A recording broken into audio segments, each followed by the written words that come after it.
Welcome, everyone, to another episode of the No Neutral Podcast. I am your host, Taylor. Today is a very special episode. If you're watching on YouTube, you'll probably figure that out.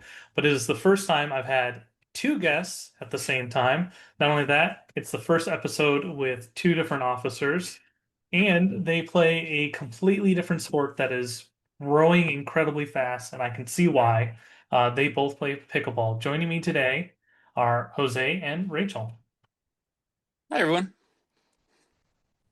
Hello. Um, So both of you have, Jose, I'm assuming you've already retired, Yes. hmm and Rachel, you're just essentially beginning your career. Um, Yes, just getting started. so completely different ends of the spectrum where I'm in the middle, past the halfway point. Um, Rachel, I'll start with you. What made you decide to join? And also, I'm not even sure how old you are. You could be 26, so you could be, normal age to join. I just turned 28, and I joined 4 years ago when I started medical school. They have a program called the Health Profession Scholarship Program, or HPSP. So basically, you commission in as a O1 and you remain an O1 throughout medical school. And then upon graduation and starting residency, I'll become a captain and an O3. So, as far as joining the military, I kind of always knew that I wanted to serve, but I also knew that I wanted to go to medical school. And so, when I learned about this unique opportunity, I immediately applied right away, and I was super excited to join the Army. No, that's super cool. So I'm assuming you're basically ROTC right now up until you commission and then active duty, reserve, guard, which route is it? Well, I actually commissioned in 2022. I went Oh, through all that, yeah, and I've been reserves for the last 4 years. Technically, we do little bits of active duty here and there, but mostly reserves. And then come June, so literally in like 2 months, I'll become active duty and promote to O3. oh, that's cool.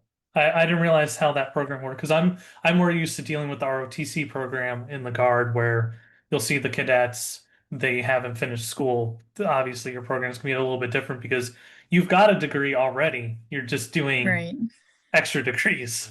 right. Yeah, it's definitely a unique program, and not a lot of people are familiar with it. No, that's a really cool program. I like that a lot. I wondered how they grabbed, medical personnel who could go off and start their own practice or, work at a hospital, things like that. That makes sense. So yeah, so I do the 4 years of medical school, and then I do residency, which for me is 4 years, and then after that's completed, I owe 4 years back to the Army. So once those 8 years are done, I can technically get out at that point and continue my medical career outside as well. So lots of options, and I'm just getting started. No, that's really cool. Jose, I think you're also in the medical field or were, right? Yes, mine's a little bit different. So I did my pre-med. That was in biology. I'm originally from Southern California. I got a tennis scholarship all the way to South Carolina, which is a little bit different than Southern California. And I did my pre-med stuff there. And so I was also going to medical school. And right upon that decision, even doing all the requirements and so forth, and even picked a couple of places that I wanted to go, I decided if that's what I wanted to go do right then. Um, Talking to my dad, who was enlisted in the Air Force, he was senior master sergeant.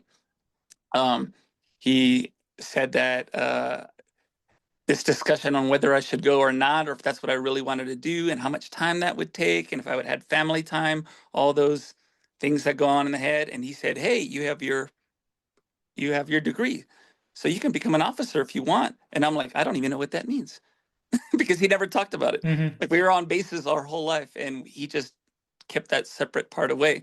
So 3 ways to become an officer, by the way, for those who don't know. So there's a ROTC way, which I think you guys talked about, the Air Force Academy. Once you graduate, as soon as you graduate, you're two things. You get your degree and you become commissioned right then. So you see a lot of officers that way. The third way, which I did, is called OTS, Officer Training School. You'll hear it as OCS in other things. Hmm. So that means after I got my degree, I put in an application, so forth, wait for me to come. Once I go through Officer Training School, which is in good old Montgomery, Alabama. You go there and you after you're done with your school, mine was 4 months. Over time, it's either shrunk. I don't think it's gotten longer, but little by little. And so after those 4 years, then I became an officer. And I left that open because unlike Rachel, uh, there's also a program where you can still get into medical school after you're commissioned. So there's still a chance. Same thing. You still have to apply, whatever. The only thing there is that once you're assigned what's called an AFSC or an MOS, once you're assigned that, now they kind of got a hold of you and they got to be able to release you to do what's called a special duty. And this is one of those special duties if you're now me, I was in space and missiles. And once I became a missileer at first, they were pretty low on all numbers, as you can imagine, whatever. So they kept a hold of me. So, but I still kept doing like medical stuff, whatever, phlebotomy, this and that, so forth, and whatever. So I never really got into the medical field that way. Um, but then I just started doing other stuff too on top of it. So No, I can see a missile job requiring, somebody who not only is high speed but also high intelligence because of, it's rocket science essentially. it it is. There was I would tell you what you think. I was gonna say like medical school or passing the bar or anything like that. So you have to take certain tests every month, 4 tests, and they all have to be hundreds all the time. So obviously in that profession, you can't make a mistake, whatever. So yeah, so people are highly yeah, high intelligent and a lot of training and so forth that you can imagine going on and so forth. I'll just go from there to the space side. So when I was there, it was still one AFSC together. It was space and missiles. So after my missile time was in Cheyenne, Wyoming, up in F.E. Warren Air Force Base. I was supposed to go back to teach.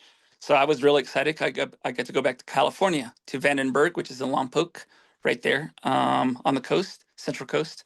And then one day, I did not get anything saying I was going anywhere. So I went to go visit my commander, and he said, "Sit down, Rev." And I was like, "Okay." And he's like, called, and he's like, "Yeah, I got one of my guys going to the schoolhouse," and they're like, "No, he's going to Schriever Air Force Base." Him and then wife are going to Schriever Air Force Base. And I'm like, I don't even know what he's talking about. So, Schriever Air Force Base is in Colorado Springs, and it's a space base. And that's where we Hmm. do a lot of the space operations from there, C2 operations, command and control. And I was put into GPS operations. So that was my first satellite system that I worked on, which was awesome because we're talking about more technical stuff and more really dorky stuff, which I enjoy thoroughly. Whatever that was a perfect fit. So that's where I started my first space, and after that, a lot of different constellations. After that, a little bit of the green stuff, squirrely stuff, whatever. All of it's fun. The dorkier, the fun for me. More fun for me. Whatever. So No, there's nothing wrong with like in the more technical aspects of things. And I used to live in the Huntsville, Alabama area, so I've yes, been to Redstone Arsenal, which is the home of NASA, and yes. it's just the coolest thing. I went as middle school because my dad worked on the base at the time. But no, it's super cool seeing like the engines that they have for display everywhere, the rockets on display, just being in the buildings. They have one of the, this is a fun fact, they have one of the fastest elevators I've ever been in. It's like a 10, not even a 10-story building or something like that. And if you ride it up or down, you're dropping your stomach. It's like the Tower of Terror, but worse somehow. Oh, you got that one. I have to try that one. Mhm. Go back to Huntsville. Yeah. Yeah. No, and I think I saw recently that because of the Space Force, they started them off in Colorado there with Mhm. I'm assuming not just the Air Force, but the Army, because they're joint missioning it together and Yep. now passing off the mission. I think they're all working on moving to Huntsville because their Redstone Arsenal is just a huge base, land-wise, not Yep. infrastructure yet. Yep. And it's been like like you said, with the I was in Air Force Space Command, so I got out like I think it was 2 months before Space Force actually started. So I never got to get the Space Force badge, if you know what I mean. Hmm. But all of our stuff, basically, it was the same thing. But Huntsville, from the Army side, I don't know if you guys know. So you guys have space officers with your own training, Hmm. right? And you guys call them F-40s, right? And now, like you said, you're combining them, and they have their own expertise too. So hopefully, everyone in the same doing the same field and so forth. Huntsville, I know it's still here in Colorado Springs. I worked over here at Air Force Space Command headquarters, which is on Peterson Air Force Base, which was right after Schriever. Then from there, started working offsite a little bit and so forth. Got into the NRO, other stuff. So yeah, it's all fun, all of it. Hmm. So No, it's all super cool. So how long did you spend total in service? 18 years. 18? Yeah. Oh, super close to retirement. So I'm sure Yeah. that was a rough decision, and you probably were like, you know what, it is time. So mine was medically related, actually. Oh, okay. Oh, so So yeah. yeah. So medical, go back through medical again, I guess, whatever. So at that time, I was going through a lot of uh, medical things, and they didn't. At we didn't. I didn't know. Um, the first thing that took me out was sleep apnea out of all the things.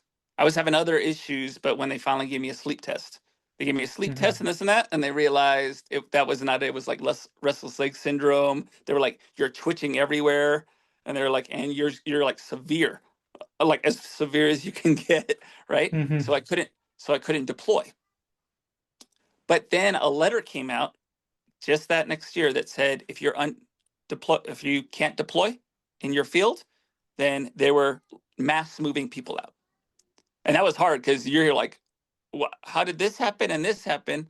Hopefully, I'm going to get my stuff fixed with medically stuff fixed. Hmm. But now I'm in a window that you're like, and just like you said, I was so close. I'm like, they're not going to make me get out with like a couple years left, will they?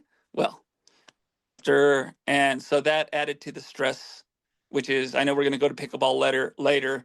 The pickleball helped the stress because you guys both know in any situation, I think just us as humans, when we don't know, when we're in control of something, we know, but when it's out of our hands and it could be 1 week to like months of not hearing anything, just kind of living on what's going to happen, like, are they really going to send me or whatever? Am I going to stay? Or are they going to, so, so at around 18, so I got a letter. They said that they were going to medically retire me.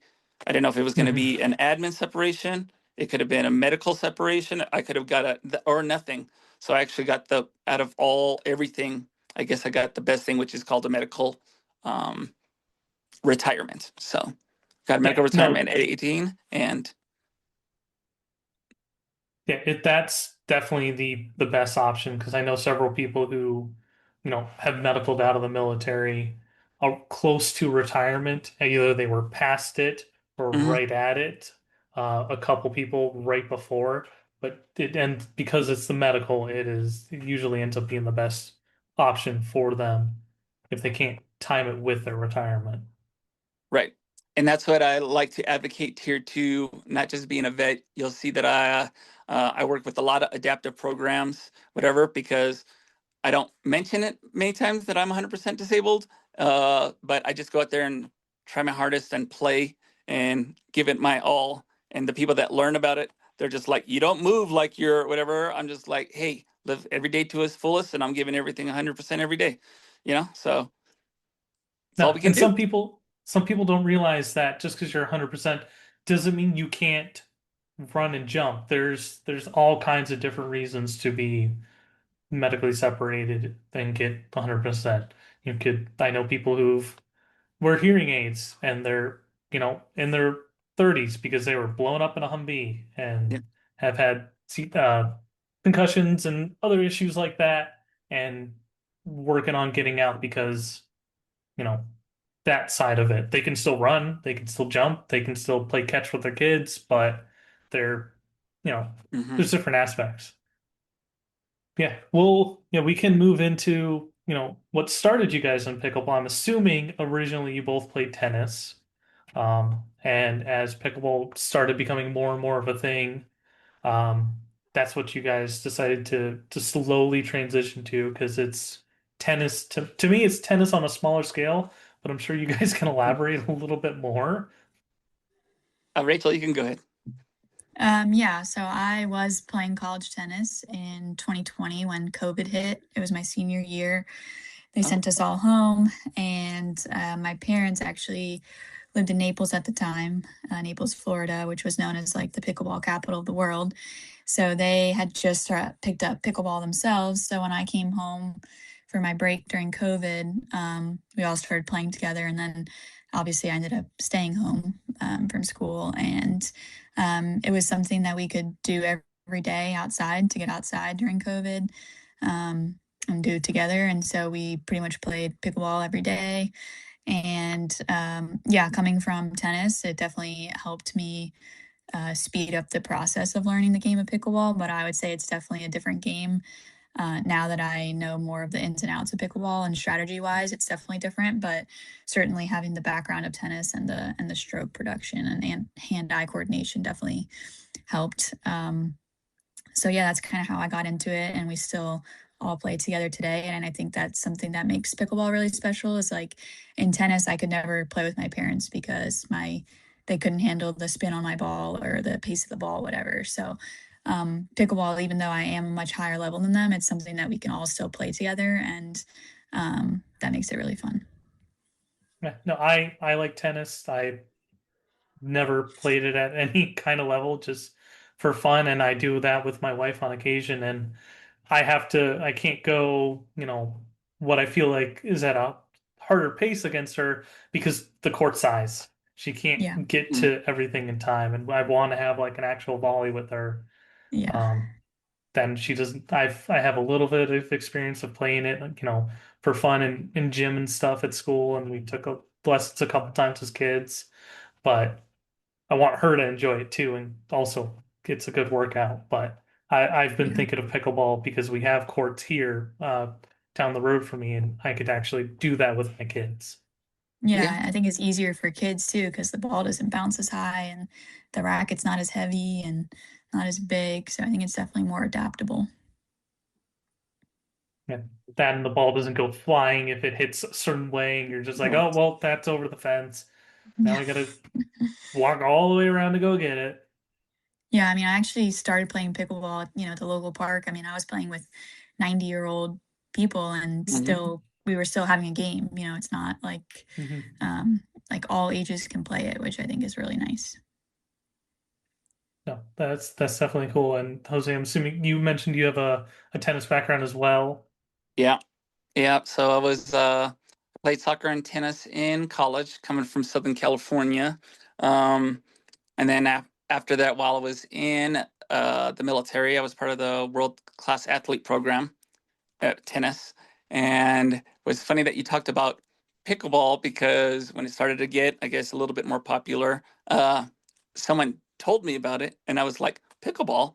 And the short scene that I was shown was like people just going like doink, dinking, dink. And I was like, what is this? So I was like, no, I'm not going to play pickleball. So at first I was like, nope, absolutely not, which was kind of funny as a joke first, but I actually didn't go play. Well, funny thing, just like Rachel said, so I live in a co-housing community, and our average age of our community, which is like 30, 35 houses, is pretty high. And finally, one of my neighbors, he's probably 80, probably 80 something. He finally was like, let's go hit a couple balls. And I was like, fine, let's go hit a couple balls. So we go to the park, a little crusty park, kind of where I live, whatever. After hitting a few balls, I was just like, this is fun. And then I thought to myself, I was like, so I have to cover this size court, right? And I was like, instead of a full tennis court, and I was like, hmm. And I was like, okay. And I don't have to serve overhand now, so I can save my shoulder. So I was like, there goes that. And then we started playing. And like most people say, they're like, I played one time and I was hooked. I think that's pretty much what happened. So, Hmm. so once you're there, I was just like, yeah, I think we're gonna just give it a try, just to whatever. So, Yeah, no, that makes sense. I just looked it up because I was curious to see when pickleball started because I figured, oh, it's mm, probably like 2010 or something like that. And because of COVID, that's when it took off. Nope, either 1965 or 1976, something like that. So it's mhm. been around for a lot longer than I thought, and it probably is an offshoot of like tennis and badminton. Yeah, they say tennis and ping pong actually. There's a Yeah, lot of similar ping pong strokes up at the kitchen line. I can see that. So that's what it's called. The kitchen line is the net Yeah, just behind the net. Yeah. Yep. because it's gotta be food related since it's pickleball. yeah. Yeah, so that line, there's an area. This is as a coach, when I'm coaching at I'll tell them like this is one of the few sports that have a restrictive area. So in that restrictive area, that's where we do a lot of our strategy play, as Rachel was mentioned, whatever. So that's actually called the non-volley zone, right? Non-volley zone NVZ line, but you'll hear it in jokes on TV now and in commercials. Call it the kitchen. So it's like don't go into the kitchen.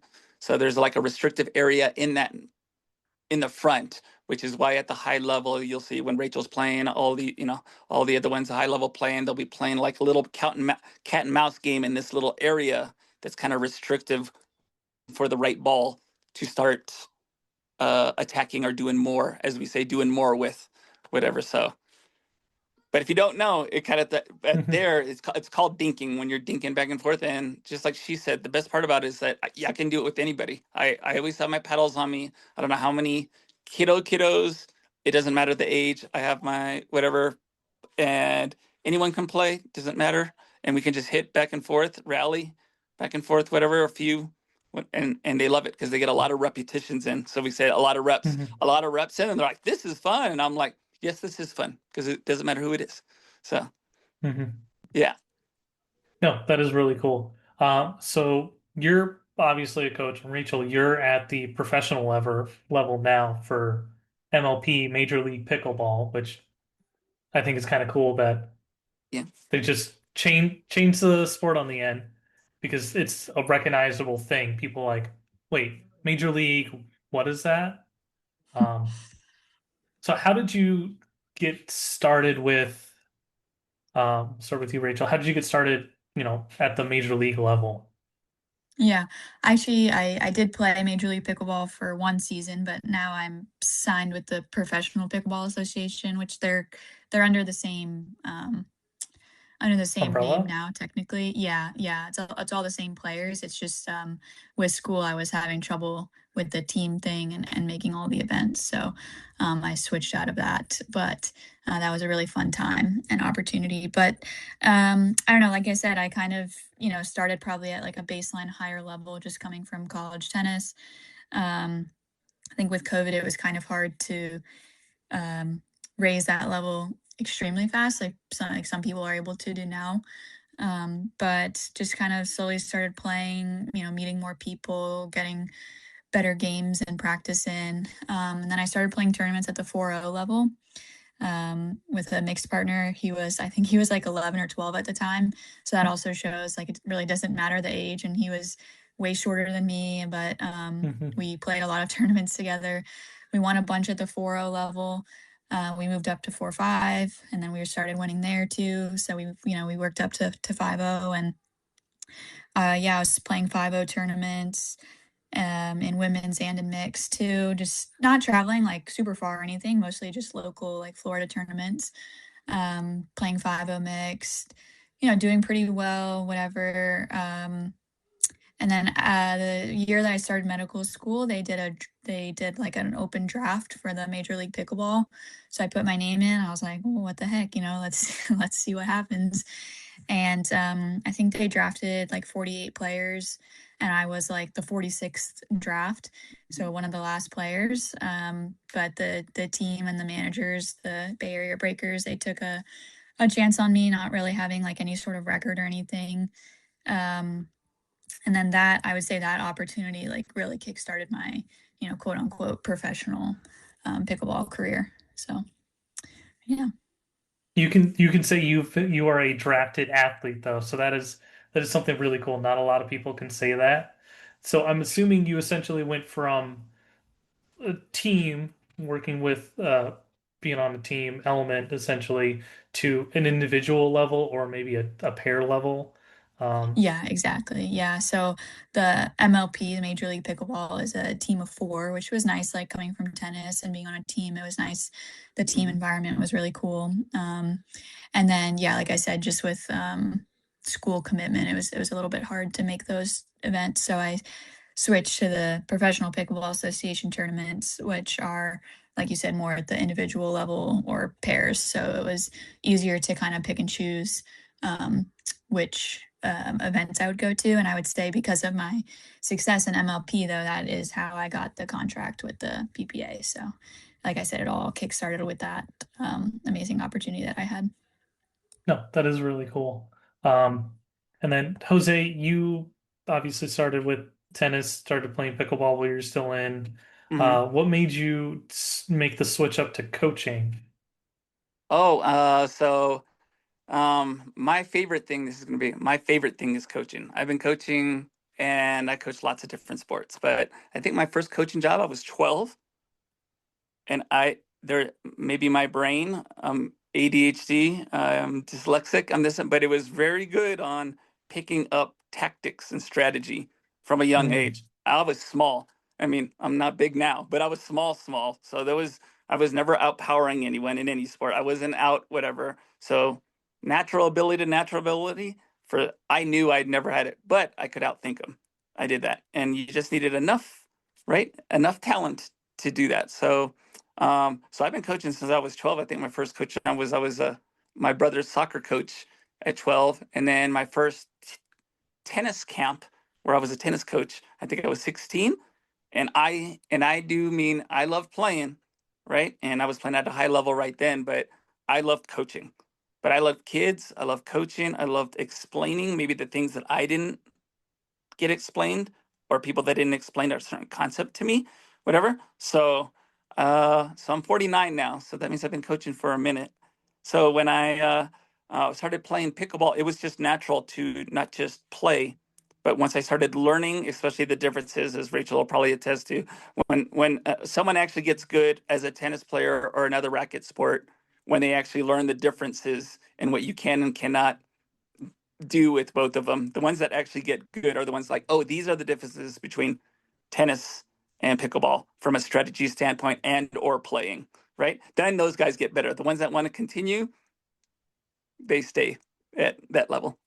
So when I started playing, I got picked up by Pick Ninja, which I think I'm wearing it right now. They're based out of Minnesota in 2020. It was right before COVID. I actually signed with them February 2020. and and by that time I was already playing, but I was already coaching the little ones. I was whatever I was doing individual coaching. I was already doing tennis coaching my whole in high school and college. I coached a couple camps all throughout um, my career as an officer. I just always did lessons on the side, was kind of like my side, whatever. It's just that I wanted to teach. I just wanted to teach. So once I signed, I just I was doing camps, I was doing whatever, and people always ask me, yeah, I did get excited the first time. I think my first AP, let's see, it was a PPA that year because I was all excited because I was signed, whatever. I was like, oh, I think I went to Utah. I went to Arizona after that, whatever. But I felt the more excitement was like the social and the camps and the events and getting everyone together and watching everyone smile. And like she said, the 11-year-old playing the 88-year-old. And then I come in and I still get my butt kicked by both of them. And I'm like, what is going on? So that's how I got into. I stayed with coaching, but I mean, it was easy transition to go into coaching on the pickleball side, whatever. So still my favorite thing, coaching and mentoring. So I feel that's what I'm here for, right? And I teach. So my company, I started that a couple of years ago called Rev It Up Tennis, and it's called Tennis and Pickleball and Mental Health Academy. So that's how much all those mean to me. And I teach them whatever they learn on the court, right? They have to take it off the court. That's their number one thing. So they have to like, I'll be like, okay, you already know what coach is going to ask you. So if we were learning patience that day at the kitchen, whatever, they have to tell me a story. Their next lesson, like, okay, tell me what happened off the court, and I get all kinds of stories. They're like, well, I was patient in traffic because so it's like, so it's just basically teaching them life skills. So, and that's how I feel. That's why I say coach and mentor or whatever, or life coach, to just help along the way. So I think that's why we use sport anyways, right? We use sports Mhm. really teach us off the court and how to deal with our emotions and all the other things that we have to deal with life. Yeah. That's the whole point of why OVN wanted to, start up a podcast again, was to shine the light on all these sports that not just veterans are competing in, but using to help them, with their mental health, with, it's the physical exercise aspect of it, um, just showing that people are in motion still, even while they're out of the service, still finding their mission of what they want to do um, outside of the service or while still in too, giving them something else to drive and aspire for. Yeah. Uh, so Rachel, with you, uh, fully going active duty soon, how's that going to affect your pickleball plans? Are you going to be an offshoot of Jose's gym and start teaching on the side, or? Yeah, I think my traveling pickleball career is soon to be over. I'm going active duty, but hopefully still play like some local tournaments here and there. I know that the residency program that I'm going into at Walter Reed, a lot of the doctors and residents also like playing pickleball just because it is so popular now. So I'm sure I'll be playing with them as well and looking forward to that. But yeah, I actually did teach too before starting medical school. I think I taught for about a year and a half in Naples. And like Jose said, like I really enjoyed that.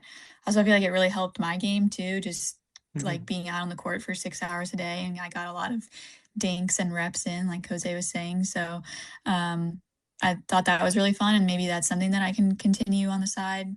Going into residency, we'll see how busy I am. But I think for me, for me, pickleball has always been fun. Like it's never obviously been my full-time career like it is for a lot of the top pros. So, being in medical school, it was always something that I could look forward to, like, oh, I have a tournament next week. I'm going to work super hard in school this week so I can, get ready and go to that tournament. So, it was always kind of like a mental release for me or something that I could do to get outside and stop studying for a bit. So, I'm think it'll be the same way moving forward, just less traveling and tournaments that way. But definitely will still be a mental release and way to get outside and still connect with friends and, fellow workers and things like that. No, yeah, that makes sense. And with the different posts, I know that one I think is one of the more medium size. I don't think it's huge like some of the others. You might be able to get an intramural league started if there's not one already, too. Yeah. Something amongst, every unit or organization. There might be something similar to the hospital there that might have multiple people from different units, or that's just their duty station. They can form teams, and it might be something you could get going to. Yeah, definitely. That's a funny story because the first set of, I don't know, group that I won't say I helped, but I helped was when I was in rehabilitation for my medical stuff, whatever. And it started like with a couple people playing, and then the whole center was, I felt like it was like a break from whatever, and it was like pickleball time. And it was like kids rushing onto the recess, right? And then when they learned that, they're like, "Oh, you actually play?" And I'm like, "I might play a little bit," but they love to learn. I mean, it was I didn't even have to do anything. They were just that excited, right? And they'd ask me questions and so forth, whatever. And all of a sudden, it was like this random court in the middle of Arizona, and like people, like people were rushing to get to it to play as much as they could. So like the effect that I've seen it on communities, like just it didn't matter. I've seen it like, like YMCA's and Boys and Girls Club and the Silver Key Club. I mean, you name it. I mean, it's incredible, right? They absolutely love it. USSP, which is United States Senior Pickleball. Too, I'm an ambassador for them. All kinds of ages and whatever, and I see the same thing over and over. It's just smile after smile, and people are getting fit again. And when you see them get fit, their mental and emotional health gets better. It's just all of the above. It's just love it. And I think that's why I love the coaching. I'm a little bit of an extrovert too, so I kind of like the social part of it and jumping around. So Yeah, no. The cost aspect, I'm sure it's somewhat similar to tennis, but the learning curve and the area that you have to work mhm. in, I'm sure the learning curve's still there, but not quite as much as tennis, where you have a massive court on top of learning how the ball is going to react on the different parts of the racket and stuff. Yeah. No, that is really cool. Shoot, I lost my question. I had one. It was a good one. Um, Actually, I think I remembered it. So with it's growing, it's becoming bigger and bigger and bigger. We've got, professional and major league level of the sport. What's your guys' estimate on it's going to start to become a college level and high school level sport? Rachel, would you Oh, like to? yeah, it already is. Oh, That kid that I was talking about that I played 4-0 with when he was 12, he's now recently the national collegiate champion. He plays at jeez. Florida Atlantic University. So, Yeah, um, they just won last tournament. Yeah. yep, yeah, they're winning everything this year. So he's doing really well. It's not, it's still like a club level sport. I don't think they're getting like what's it called, scholarship money to go yet, but it's definitely growing. I mean, shoot, even in the last 4 years that I've been in medical school, like I don't think there really was college pickleball 4 years ago. Now it's definitely a lot bigger. So I would say within the next like 5 years, I could see it being like a regular college sport. High school, I don't know as much about. Maybe Jose would know a little bit more about that. But I mean, also the Olympics, they were really fighting for it to get into the 2028 Olympics. So I don't think it made it, but I think by 2032, hopefully it will. Or yeah, 2032. So it's definitely growing. And I mean, getting into the Olympics would show that it's really growing on like a worldwide level, not just in the US. So that would really be huge. But yeah, it's definitely in college because there's so many kids now who grew up playing pickleball, which sounds crazy. Like they never played tennis. The kid that I played with, he never played tennis. He just went straight to pickleball. So um, they're bringing in different tricks and talents that we haven't seen, and so I think the sport's only going to grow with influence like that. No, I can think of it as I guess it's a similar aspect to it's weird to think about like skateboarding. It's weird to bring that in, but Tony Hawk struggled to do the 360, first person to nail it. And now there's 8-year-olds at the X Games doing 720s and more on a skateboard in just that short amount of time. I mean, it's long amount of time. It's enough for a kid to be born and become more than a full-grown adult, but just that skill level progressing as much. I that with it being, starting at the college level and it's always a fight with the Olympics because they always have to like, we've got to drop, couple sports to pick up new ones. Yep. I can see it becoming, in the next 10 14 years, however the Olympic schedule is for the summer right now. Next 2, 3, maybe 4, I can see it becoming there. But before then, I think it'll be a college level sport, and then high schools will start going, okay, maybe we need to not just have a tennis program, but a pickleball program. Yeah. I, So I the don't know how that season would run. It would, you wouldn't want it at the same time. You'd want them one in the fall, one in the summer or spring. Yeah, so like she said, so it's already going on. So I think like Florida Atlantic won the last thing. I think Utah Tech, they came out of nowhere, by the way.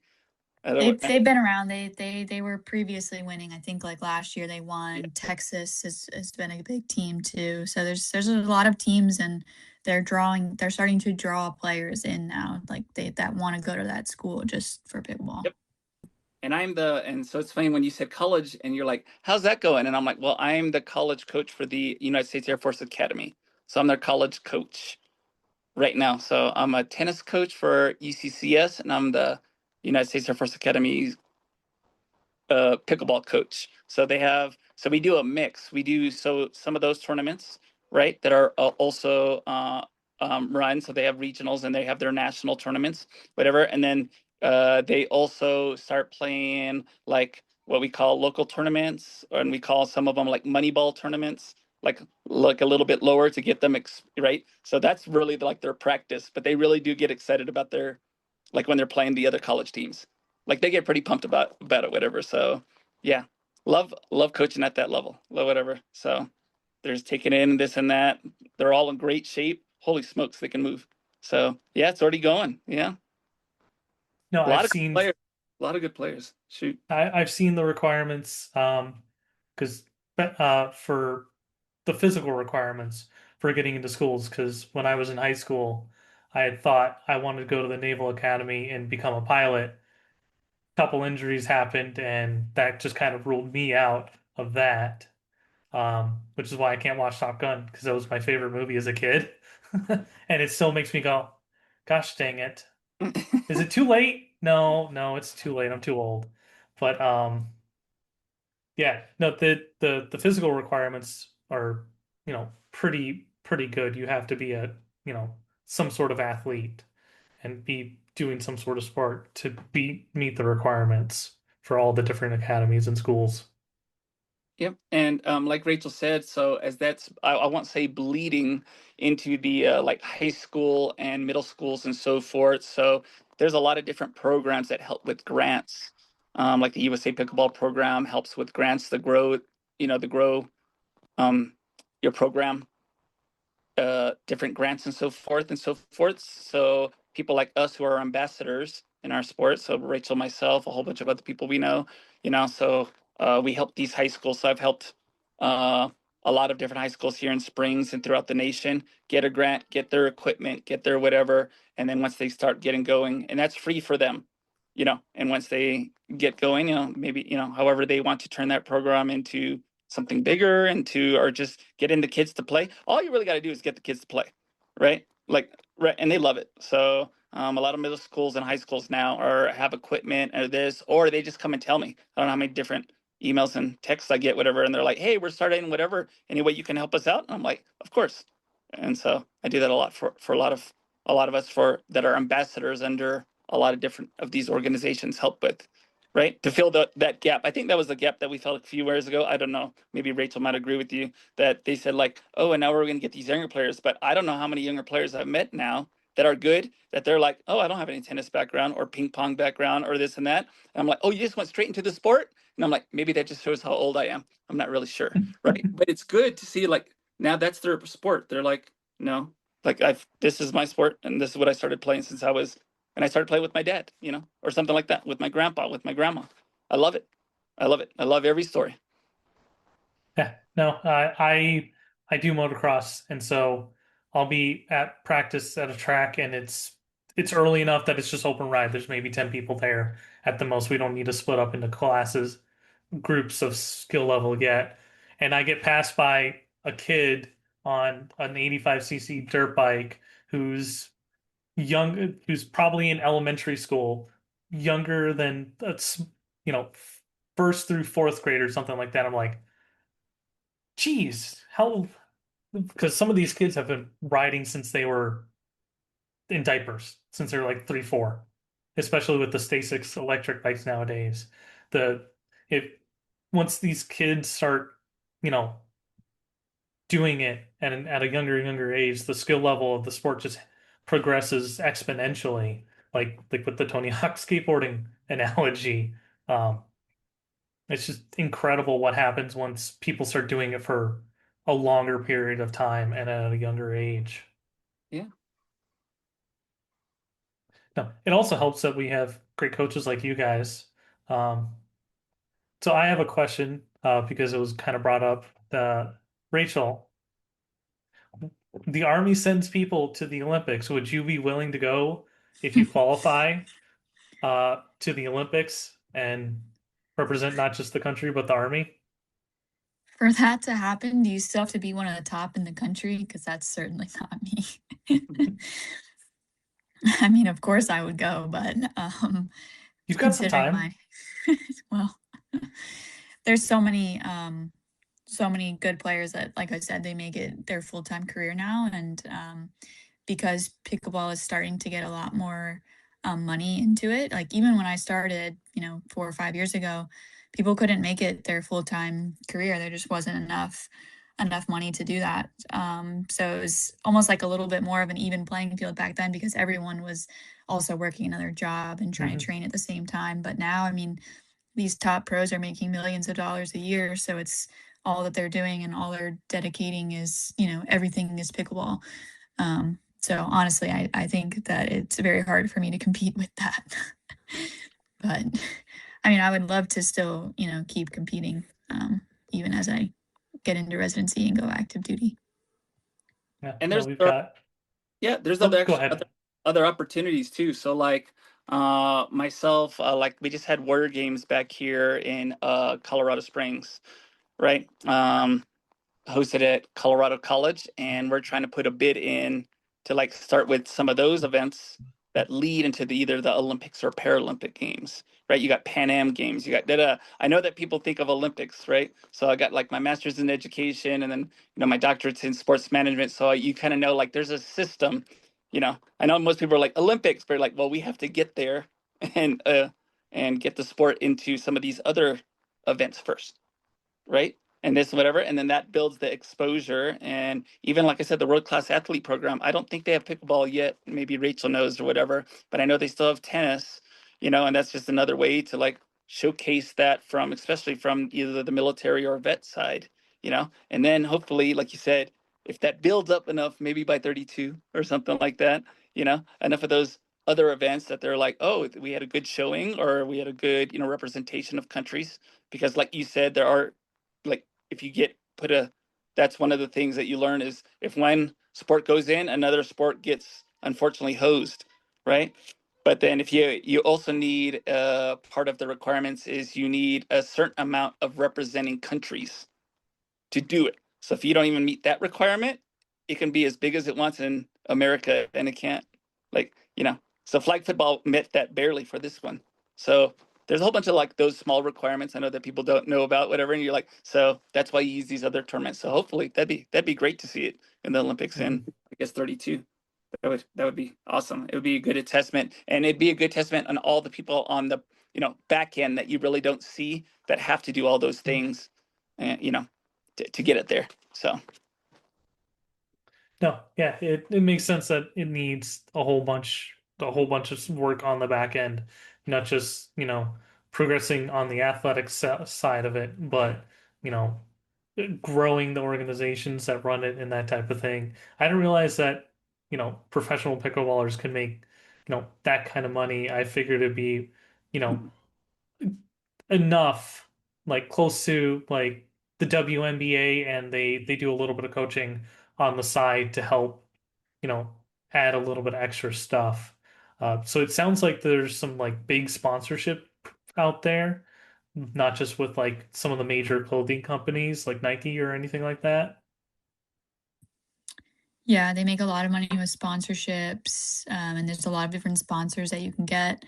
Paddles, clothes. I mean, our top female athlete just signed with Nike, which was really huge for the sport, yeah, to get a Nike sponsorship. So I can't imagine how much she's making with that. But she then on top of that, she has her paddle. She has an eyeglass company. Whatever else that she has too. But I mean, all the top players probably have at least 5 sponsors. So sponsorship money has increased a lot, but also prize money has increased a lot, like even within the last year. I mean, it's definitely significantly increased. And I would say the top 5 male and female players are pretty consistent at making it very far in every tournament. So if they're, if you're one of those top 5 or top 10, They're definitely making enough. I would, definitely north of $1 million a year.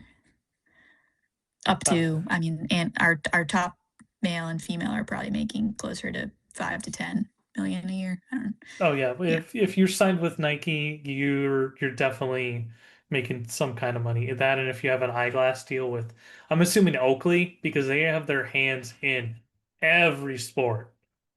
Like, She, I think, previously was with Oakley, but just this year, this new pickleball specific eyewear company came in. So again, they must be paying her a lot to get her away from, a different company.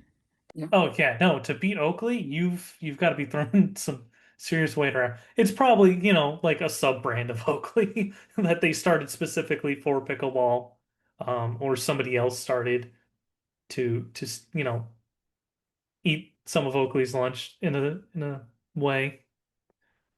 No, I didn't realize that, I it makes sense that eyewear is, needed because you don't want, super dark sunglasses usually, I'm assuming.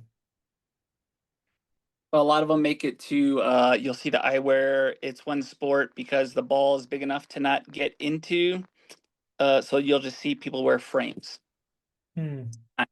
Sometimes so, but obviously they play outdoor conditions, this and that. So it all depends on what it is. So sometimes you'll just see like frames, like old school. I say because I played racquetball too, right? So we were with the glass, whatever. But just think of frames without any lens in them. So you'll see a lot of that too, whatever. Because there has been so many, just like any other sport. Once you start growing and growing, you'll see the amount of injuries and injuries. So along with my coaching, I also do classes, and one of the classes I do, and it's just a class on it's injury prevention class. So I tell them, show them movements that I won't say should or should not be doing, but what to look out for, whatever. And especially with people with injuries, tell coach the injury and that I won't make you move to that ball in a way that is going to hurt you. So I give that class out too. So it's stuff like that that just helps. Again, people just helping people in the sport. And one of them, there was getting a lot of people with the injuries to getting hit in the face. So you'll see a lot of more people wearing the eyewear. No, it makes sense to have eye pro. You're playing a stick and ball sport, and accidents happen. Yep. And you can easily miss something, or you you can always slip. It can happen to anybody, and then take a pickleball to the face, which I don't think would be fun. I haven't held a pickleball before. I'm assuming it's not, as soft on the outside as a tennis ball, but still plenty hard. It's like a hard plastic, like a wiffle ball. Okay. How about that? It's hard when I tell some younger kids, I'm like, hey, it's kind of like a wiffle ball. And they're like, what's a wiffle ball? And then I'm like, you just hurt me. You hurt my soul with that. So, yeah. So I don't know. I Yeah. don't play with glasses. I'm gonna guess it's gonna get there eventually. I don't know. Rachel, do you play with eyewear? No. Yeah. So either I know I'm saying that there's a lot of people who do. So I don't yet though, but I've gotten tagged a few times, and I'm like thought about it. So yeah. Yeah, the equipment, the paddles are getting more powerful and the game is getting a lot faster. So I think in the last year we've seen a lot more people wearing glasses, but it obstructs my view. I can't get used to it yet. Yeah, you almost want like aviators, but aviators are not going to stay on your face as easily. Um, that and I've been seeing like the start. I think we now have an indoor court. Like there was this old, I think it was a J.C. Penney and also small other small store complex that Mhm. they've put a bunch of small stores in, but they also have like an indoor like batting cages and other stuff. And I think they have a section for pickleball so that way people can play it during winter because you can't play with snow on the ground, outside, obviously here. Yeah, you'll see a lot of those people. A lot of those places have already popped up. I don't know where Rachel plays her trains specifically, but we already had two, now three here in Colorado Springs that just pure indoor place for pickleball only, right? And then you'll see, like you said, a some facilities that do like a multi like that, like have field or whatever, have a few courts on the side, whatever. But there's a lot of different places now here in the country. There's a Pickler, there's that are just expanded and getting more and more. A lot of indoor places now. To help out with those conditions. We either hot, obviously the cold for us who always have cold so we need indoor places, and they're popping up left and right, whatever. And they're actually each of them are getting better with their because as each place have I seen, I help with the facilities too, with the sound that it makes. So the sound barriers that they're doing better, the higher roofs, better spacing between courts to make it better for more accessible for spectators. It's great. Yeah. So yeah, I don't know. Rachel, where do you normally train at? Or is it just Yeah, wherever you can land yourself like me? mostly that, but I would say in Florida we don't have as many of those indoor places just because the weather is not really an issue here. Although honestly, I wish we did because in the summer it gets kind of hot and rainy, so it would be nice. But yeah, I mean, I've definitely noticed when I'm traveling and or at tournaments and I'm driving around, like you see, like you said, the picklers, and there's so many of those indoor places now, just not quite as many in South Florida. No, to me it makes sense. Like it's a smart business model because I'm assuming you charge a monthly membership and it to heat and light the place and have somebody manning it at, you know, business hours, or some early in the morning and late in the afternoon, probably like a gym. It probably isn't that, expensive to start up or maintain. And you've got people that come in maybe once a month or people who are there every day, but to me it makes sense like, business wise, if you wanted to start something nowadays, that would be, like something good to start. Yeah. Yeah. The good thing with the like playing outdoors, I mean, advantages and disadvantages. So I'm guessing Rachel plays mostly on just like public courts or wherever they have an outdoor facility, whatever. At least here in Colorado Springs, most people enjoy playing outdoors more with the elements. I do. I like playing the elements myself, right? So if they don't like it that it's a windy day, I love it that it's a windy day. You know why? Because they're gonna have a horrible day in their head, and I'm gonna have a great day in my head. So so we get out as much as we can, whatever. And now the reason I said that is because a lot of the tennis courts you'll see got put just like the random courts. You'll see another set of lines on there. Those are pickleball courts, or those are I'm sorry, pickleball lines.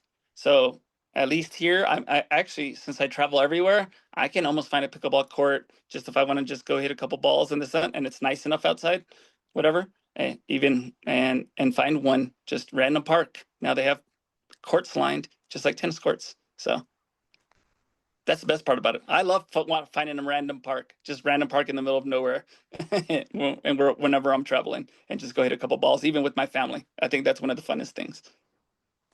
We've got a couple courts here for tennis, and they took, I don't know about the other ones because I just don't drive by them. But the one I do drive by, it's only for four tennis courts, but they took two of them and converted them into four pickleball courts. And when the weather's nice, they're filled. There's like 20, 30 or more people there at any given time. They've started to do like local tournaments there too. Um, just in the last couple of years, it's grown here since I've been here.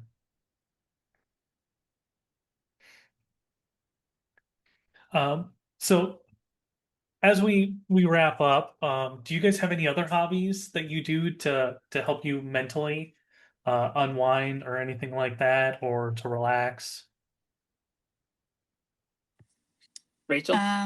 Yeah, my husband and I started playing golf like a year ago, so we now kind of split our time between golf and pickleball.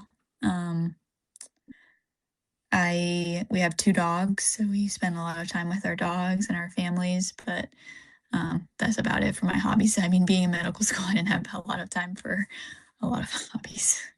Yeah, I don't blame you. Did he play golf, at the high school level or anything like that? No, no, no. We both picked it up together with no experience, but we play pickleball a lot together. We met on playing pickleball here in Naples, And then he was actually a referee on the PPA tour for a while, so we would travel together doing that, which was fun. But yeah, now pickleball is something that we'll always be able to do for fun together. And then, yeah, we incorporate some other stuff too, golf, and we just like to be outside doing any activities, hiking, things like that. So Yeah.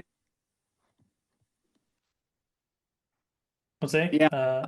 Hey, myself, I'm a little too busy with my recreational activities. So, meaning like I was gonna say more like what Rachel said, like hiking. Like right now, I'm in the mountains right now, so hiking, rock climbing, you name it, scuba diving. I'm with the Wounded Warrior Project, being part of that myself. Every activity that they do, I'm like yes, yes, please, because I feel like the more holistic you are in what you do, and I can play pickleball all day, but I'll go horseback riding and be sore. You know why? Because I didn't use those specific muscles. So I tell a person same thing when I'm coaching them. Like, hey, the more holistic you are, I was like, the better. That's why I gotta give. I know uh, Rachel's pretty, but I'll give her props since she doesn't have to whatever. But I mean, just going through how I read about her, I can't remember because it was like someone. I think it was an article, Rachel, that I saw. It was like she's going through medical school, she's in the army, and she's on the tour. And I was like, well, that's pretty much your whole time. That's what I thought in my head. I was like, I know what that's like, kind of. yeah. And I was just like, so I was just like, that's like, and she's, by the way, she's a superstar in all in everything. So she's gonna shake her head, but whatever. And then so, I mean, that's why I reached out to her. I was like, how? And one of my first questions was like, hey, I told her a little bit about myself, and I said, like, when someone's holistic like this and they can perform in these different things, how do you do that? That was one of my first questions to her, other than like pickleball, because that's what you teach. She's about to be right. She's going to be teaching the rest of the officers. So I told her from a colonel standpoint, that's what I would teach them. Like, hey, be good to your people, but really be good to your people, right? And tell them how to be a holistic person. Right. So that, I think what you were just asking is like, what's all your hobbies? I'm like, mine a little bit too much. Maybe I got to dwindle down on them. Right. But I take in as much as I can from any time I get a chance to do anything at all. Like yes, man, like them, like like But like that movie. That's kind of like me sometimes. So sometimes I go overboard and I get a little bit overloaded and tired. But I mean, I just try to be a holistic person, and that's what I try to teach. And I mean, that's what she showed. That's why the whole reason I reached out to her was that she so that she could perform in many different things. And obviously that comes, you have to balance it and balance it well. So. I don't do well with sitting around, so I always have to be busy as well. yeah, that brings a whole new question that I probably should have asked is, did you sleep at all? Do you sleep at all, Rachel? I guess I study efficiently or something. I never stayed up past like 10 o'clock ever. I have to go to bed early. That's like my thing. But so um yeah, I sleep is not like a non-negotiable for me. Um but yeah, I mean I think mostly like the tournaments and the traveling is probably what would get me the most, just the hours and things like that. But like I said, I'd rather be traveling than just sitting around doing nothing. So No, that makes sense. Um, I guess one more quick question. How did you both find OVN? So I was, let's see, so I got sponsored, like I said, in 2020, and I worked with a lot of different military programs. So I worked for a veteran service center. I was a career coach, still career coach and life coach for Mount Carmel Veteran Center. And there I learned of even more programs that just started helping vets. So I'm part of another program called, it's called MVP, Merging Veterans and Players. It merges a vet with a player, a professional player or Olympic or above player in that field, and puts them together, right? And I was like, oh, so I'm the vet and the player. So I'm like, I don't know which one. So I do both for that program, and I just learned more and more about the different. And then I came across OVN, and I read their mission and Tony's mission and this and that, and I was just like, oh, so this is someone who understands that how it we have to be professionals in whatever we do. Now I'm a civilian, right? I have my own business. But before that, yeah, it was hard. It was hard to be a colonel, and I still taught tennis and still part of the world class athlete program. That was tough, but no one really talks about it. You just do it because you love it. So it was good that he was empowering, and then it was once I joined the team, I was happier because I was like, this is not just a pickleball community; it's a community of all sports. So I was like, hey, I have a teammate. He is my teammate, and he's a bull rider. I also have a teammate that's jujitsu. I also have a teammate, whatever, and I will go see them if they're anywhere close to me. To me, that's important because again, it talks about the holistic. So once I saw Tony's mission and this and that, I saw the people who were involved. I went to a couple meetings, how genuinely nice and understanding they were of each other's sports and their stories, you know? And I mean, all of us playing sport, we all have a good injury or a couple injury stories and our comeback from that. It was easy. It was easy to join. So that's how I started. I think, Jose, you reached out to me, right? Yeah. Yeah. So I think he already explained it, but yeah, pretty much he reached out to me. We had like an hour and a half long phone conversation the first time we talked, and he told me all the great things about OBN and Tony and everything that you guys were working on and the mission. And yeah, again, like for me, same thing. It was easy. I love to, represent a great cause and, help it grow and um, advocate for veterans, mental health, and being, one of the only two pickleball athletes. I think we had a unique opportunity to join the team and spread the word in a different and new way. Yeah, no, it's definitely a sport that is easier for people to get into. It's definitely not as costly as like motocross for me. CJ, who I'll be talking to soon, she's a race car driver. I'm Yeah. not sure what level, but it's a pretty good level. And she competes in bodybuilding, which two incredibly brutal on your body sports if she's like doing a lot of laps like NASCAR, because that is like they drop like 30 pounds or something ridiculous in the race because of the heat and the conditions. And not only that, the mental focus to just go around a track at maintaining 200 miles an hour. Yes, there's some braking and slowing down, but going that fast, I don't think I could handle that. Yeah, and I also want to give just obviously props and a shout out to Tony, who's done. I mean, once I joined the team, and then Rachel also joined the team, right? He's um, the input that he's asked from us. He's like, I'm not. You tell us. You're like, what is it that you'd like to see? Like, what do you want your jerseys to look like? How do you do it in whatever? I mean, that.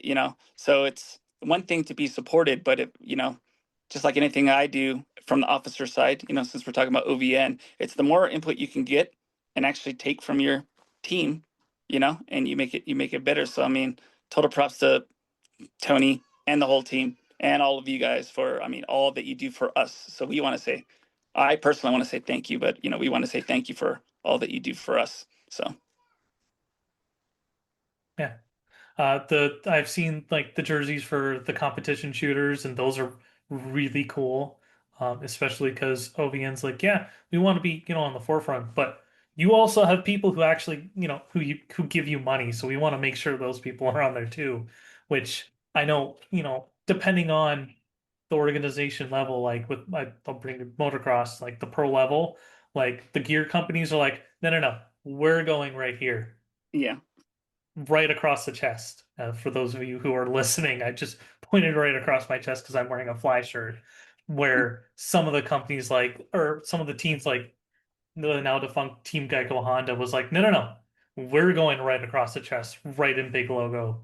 And there's fighting between the teams and the gear companies, and eventually they compromise. But OVN's just like, yeah, no, we want to be on there, but there's people who you helping you for a while that need to be, represented as well, which I think is cool. Um, so speaking of sponsors, is there anybody that you guys want to give shout outs to, or any way that people can support you, other sponsors, or just people in general? Rachel, you can go ahead. Okay, yeah. Just right now, I'm sponsored by Selkirk. They do my um everything head to toe, basically paddle, clothes, shoes. It's a great company, more of a family owned and operated company, but they're probably one of the top three paddle companies now worldwide. So this is my second year being sponsored by them. They've grown a lot with technology and clothes and every aspect. They treat their players really well. So I'm super thankful to be with them. Yeah, and shout out to obviously the whole OVN team. You guys rock out, whatever. Fouye and family. They own Pick Ninja Sports. They're out of Minnesota. I get my paddles and apparel through them. Also sponsored by Stretch Zone, and one of those things that when I made that partnership slash sponsorship, taking care of the body, being disabled is very key. So that was very high on my list to show that yeah, in order for us to do this in as much as Rachel can do it, as much as I can do it, some of those other athletes that actually have to do it in, day out with multiple training, whatever, just taking care of your body, the best we can with our each of one of us have our own medical, whatever. So thank you to Stretch Zone. They stretch me at least once a week. So the whole team there, thank you for that. And then a whole bunch of different partnerships you can see on my website. Anything veteran related, anything that YMCA Boys and Girls Club, anything that came. I didn't come up with. I grew up with not much money, so it was always important to me to give back and partner with anyone that is underprivileged in any way, and so forth. So any of the all those partnerships, I really do appreciate. And of course, Okay. got to say hi to the family. So my wife Marie, I got 3 sons. Got 3 sons, so they keep me busy too. So, but they love pickleball, whatever. 17, 13, and 2-year old boys, so they keep me quite busy. But I'm saying that pickleball is a sport that has actually clicked for us together. To and anytime, even now, I'll just be like, grab a paddle, and be like, grab a paddle, and it's automatic. You don't even got to say nothing. You just go outside and start hitting on the concrete and start. Mhm. So thank you to the sport, and thank you for OVN and everyone for helping, helping, and everything that we do. Yeah, no, that's cool that I didn't realize that, certain companies are gonna just do every aspect of making everything. I figured they'd, be more specialized. Some in apparel, some in the paddles, some in the balls and all that stuff. Um, and just so make sure I've got it right, your website is rev-it-up-academy. Um, Yeah, so so if you can find me on Insta, it's just rev it up. If you put it in one word, underscore academy, you'll see it there. That's my Insta account, but you'll see rev it up 3 words dash tennis and pickleball and mental health academy. So just look it up. If you look up rev it up, put in a search engine. Hopefully I pop up. And if you have any questions, anyone has ever any questions or anything about anything, you can always reach out to me. So. yeah, Rachel, where can everyone find you on the interwebs? Yeah, I'm on Instagram. It's rachelsummers.pickleball. So pretty easy to And find. if you're watching on YouTube, I'm not sure where I'm putting it yet. I'm going to be honest with you, all watching or listening, just because this is my first time having three guests, and it's not the normal side-by-side video where I could just put our information underneath. But yeah, listeners, we'll call it a day here unless either of you two have something more to add or questions or anything like that. No, just thank you to OVN and everything that you guys do. Yeah. Thank you, OVN. Happy Earth Day to everyone. Oh yeah, Get it out is Earth there. Day. Get out there. Be healthy. Yeah, by the time this comes out, it will not be Earth Day, but I hope people still can think about it and you know what, marketing your calendar, celebrate it next year. Go out and play pickleball, play in the dirt, do some Yeah. gardening, do something. Um, Yeah, to our listeners, thanks for joining me on another episode of the No Neutral podcast. Jose and Rachel, thanks for joining. Awesome. Thank you. Thank you. Thanks for having us. Yeah, I'm just glad OBN was like when I said in one of our calls, like, "Hey, I've got the stuff I stream on Twitch. I can do the podcast. I think I can do it. I'm pretty sure I can do it." And like, all right, let's send it. And now this is my fourth or fifth episode or something like that. Yeah. Um, and in the future, the goal is to have a live like go live on YouTube, Facebook, and probably Instagram and take live questions. And if either of you would be Oh, interested in those, that's further down the line. Rachel, you'll probably be too busy being, you know, an active duty doctor and all that. So if you have time and it all lines up, it'd be great to have either of you. So far, everyone I've talked to, I would want to do it with, but I can only have so many people, I think, for it to work. That would be a cool way to do it. yeah. I do like the just a little bit about whatever you're going to do, whatever. I do like the Q&A too, because I've learned as coaching through all the sports that I've coached, which is a lot, right? But they're just embarrassed to ask a question to someone who knows what they're talking about, I guess, like I'm going to use pickleball, right? So like there's a lot of things that you hear, let's say in the park or other players saying, and you're like, well, that's not completely true. So I always tell them like, I was like, once you know me, you can text me or call me at any time. And I'm a credentialed ref too. So I get all kinds of questions, balls, paddles. What do you think about this? Whatever. So some people use me, some people don't, but I'm like, you have access to me at all times. So I do like the Q&A because maybe someone's finally just when I'm just been dying to ask X, and you're like, and you can give an honest answer especially if there's a couple of different people, a couple of different perspectives. Yeah, That's that and I'm hoping to get a wide spectrum of sports. Um, yeah. but for listeners, if you do have any questions about any sport, please feel free to put them in the comments on YouTube or on the Ovi and Instagram when they share the post about the episode. Um, I don't. I think you could. I'm not sure about some of the podcast platforms that this is going out there, but I think you can make comments on Spotify. But I don't know if I can reply to those. So your best bet, people, is to use YouTube or mainly Instagram. Um, but and then now's usually the time where I say where can people find you, but we already kind of gone over that. Um, to everyone else, you can find me to see what I'm doing at Purple Badger Man, capital P, B, and M, no spaces. Please check out Ovian's website. Um, and remember to reach out to somebody if you're in a crisis.